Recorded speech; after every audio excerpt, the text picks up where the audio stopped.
Leadership, from my point of view, is, someone that leads and everyone looks up to you. Leadership, everything falls on you. You take everything on your shoulder. When you're in charge of a camp or something and you're the leader, you're the boss there, you've got to make sure that everything, when you're starting out in life, that at the work point, that you've got to make sure that everything's ready and the men are ready and everything's, what you got to take, and be prepared. Be a good leader and be prepared for everything you're gonna do.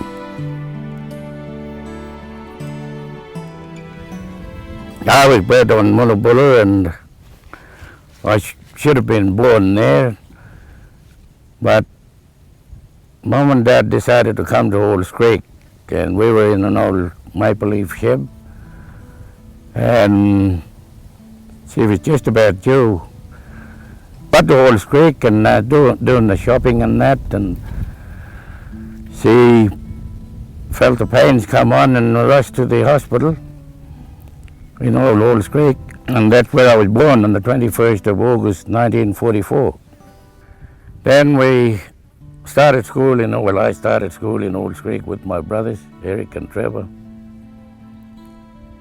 We lived on the creek. We didn't have anything, didn't have any housing. We had a cow shed and a fly. That was our house. That was our bedroom, one fly.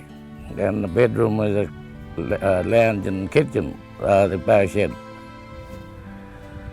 So we grew up pretty rough back in those days. We didn't have much food, not much money. We got a bit of beef and bread. That's what we grew up on, bread and beef. We'd get the vegetable now and again. Sometimes we used to come to Palm Spring, and the old fellow there was a great mate of my dad, and he's had vegetables there like cabbage, lettuce, tomatoes, and pumpkins. So we'd get free ones, and Ernie Bridge at the butcher, so we'd get a bit of beef off him. But life was hard back in those days. I done a bit of droving to start off with, from Lansdowne, Bedford, down to Wyndham. And then when the droving season was over, I went and worked on Bedford in the stock camp, then at Springvale. Then I left there and went to Texas Downs, where I spent 10 years there. I started off working for old manager Jimmy Klein's, and my head stockman was my uncle Scotty Cox. They were good teachers. I learned a lot from them in the cattle industry. And I was there for about 5 years, and the old fellow, Uncle Scotty, pulled out. So the old manager said, "Well, son, you got the job." And I was a very young head stockman, about 19 or 20 at that time, and that's when I became a leader first time. I think back in 1970s, I left Texas. Then I started with the main road for a bit.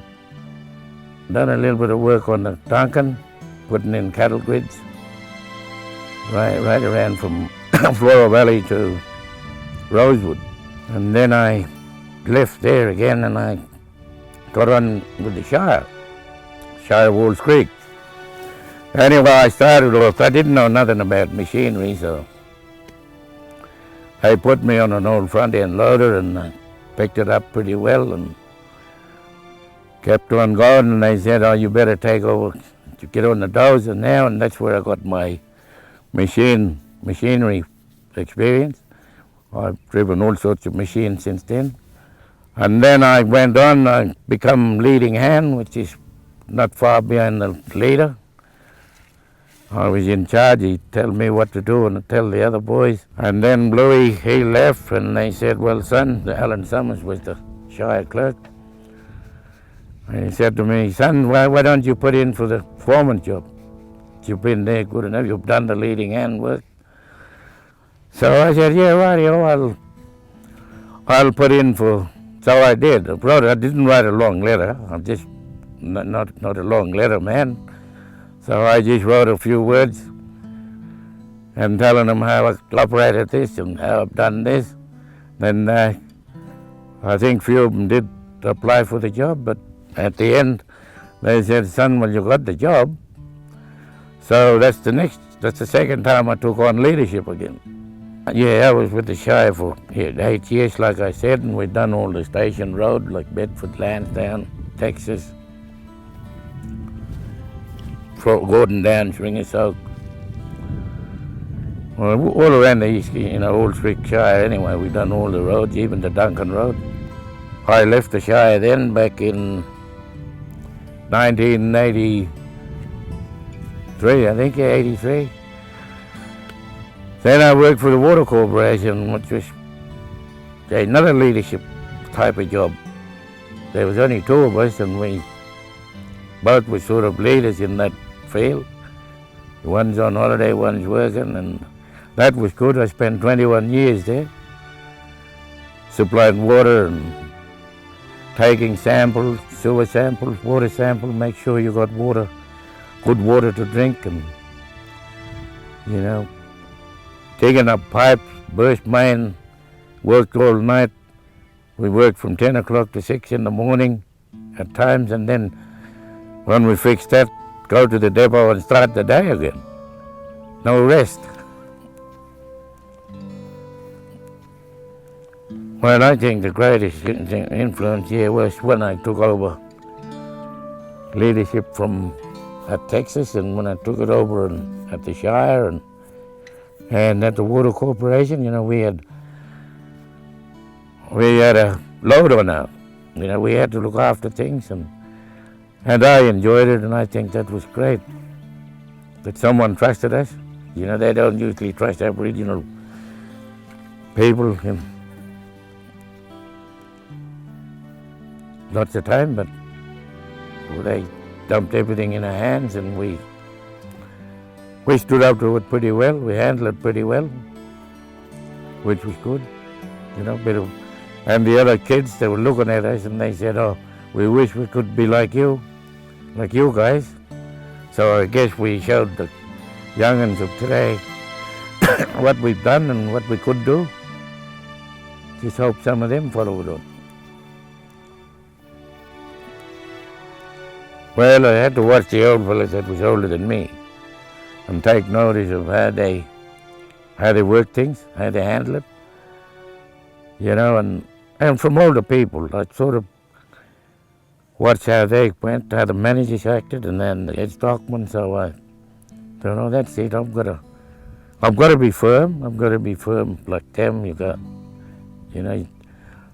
run them. You can't let the people run amok. You got to put the foot down on them sometime, like I did a few times. They were, especially when I was on the Shire, and few of them want to play up with drinks and having a few drinks and want to play up. So had to be hard on them and had to be good with them, be fair with them, I thought. Well, I'm glad I married Angie. That was one, good thing I've done, and had kids, and I've worked all my life, so.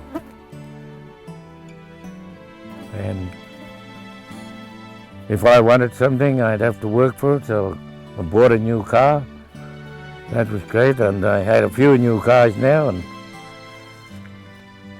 I don't think I could buy another one now. I'm on the pension. Around 30, I think, and I said, well, we'll go back to the 60s anyway. We used to come in from town, young fellas, and we'd meet the other young fellas from other stations and that, mates, great mates, and we'd come in and hit the pub, and we're week in town, so, and we'd get up to all sorts of, mainly hitting the grog pretty hard, and then after a week head back to the station and feel really, really down and out. You don't feel like doing nothing.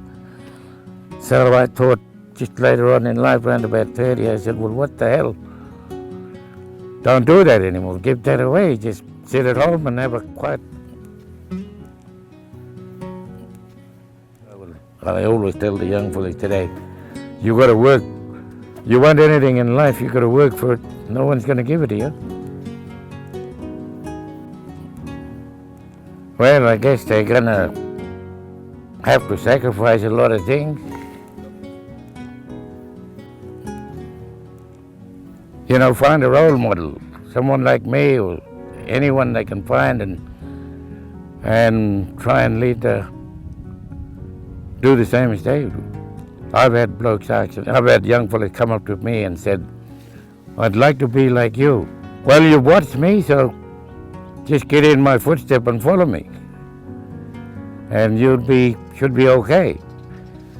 Chuck all the grog away, chuck the ganja away, chuck all that high stuff away, and get up there, find a good job, and that'll lead you in a good life. Whatever you want, you can say, well, I've got this life now. If I want that, I'm going to work for it. Well, there's grog can stop them. If they're on the binge, that can stop them. That's the grog, eh? And they get on the ice and ganja, and that's 2, 3, and whatever, needles and that. And that's just stop them from leading a good life. They can't seem to find it. They've got to get off that, dry off the alcohol and get off the other stuff. And they'll find life. And if they turn to church, I think they'll find good life there. Get off the Broadway and get on the narrow strip. Try and avoid all the things they would like to do, and try and do the things they don't like doing, which is the good side of things. But if they can avoid all the wrong things like ganja and grog, and keep away from the pub, that's temptation there. Once they get there, and they're a big temptation. You know, and I know it's hard to do, getting off what you used to, but they can do it. You can do it. I can do it. They can. Leave all that behind and settle down. You can have a place like this. Settle down and lead a good life. You don't need that other stuff. There's more to life than just throwing it down the drain, eh? Smoking and you're chasing women. Men chasing women, women chasing men. That's where it starts, at the pub. Ganja, grog. Well, like I talk to them, I tell a lot of young fellas, I say to them, turn around and go to the mirror and have a look at yourself, especially after you've been smoking or drinking. And take a good look at yourself and realize what's happened to you. There's danger in, you're taking a car, you don't know what's going to happen down the road. Your mind not there.